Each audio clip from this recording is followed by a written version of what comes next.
Hello friends, let us learn a new topic today which is about Dents disease. Dents disease is a form of Fanconi syndrome. Dent disease is a form of Fanconi syndrome. This occurs due to X-linked mutations of genes which are encoding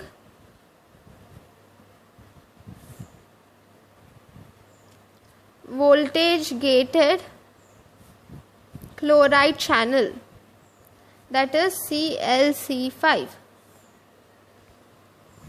So because there is a mutation in the gene encoding voltage gated chloride channel, so what does this voltage gated chloride channel do? It's here. So if you see, this is also occurs in PCT. So in the PCT, this is the lumen, this is the blood. So here the voltage gated chloride channel is here. So this chloride channel will cause influx of chlorine, that is one.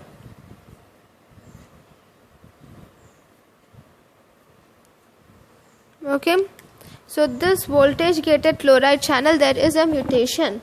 Generally this voltage gated chloride channel, this will help in, normally it helps in maintaining electrical gradient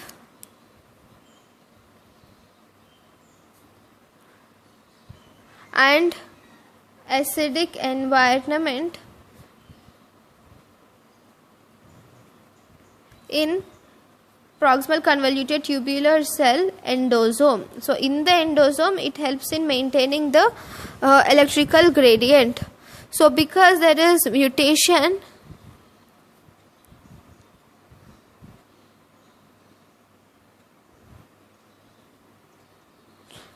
before that, endosome. Why is this endosome necessary? This is necessary for degradation of low molecular weight proteins which are filtered by glomerulus. These low molecular weight proteins which are not necessary to our body, so these are degraded by this endosome. For this degradation, we need this chloride channel receptor. So here there is mutations. So these mutation leads to no degradation of those low molecular weight proteins. Okay, then what are the clinical manifestations? The main clinical manifestations are low molecular weight proteinuria, then hypercalciuria, and then there is nephrocalcinosis and nephrolithiasis.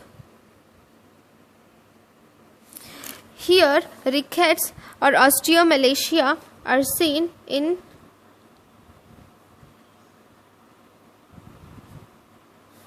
25% of the patients, and there is progressive renal failure occurs. Okay, so how do you treat the disease?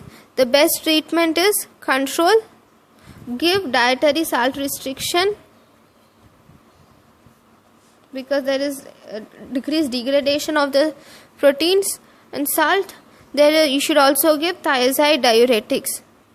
Thiazide diuretics, these will help in excretion of calcium. So this is about Dents disease.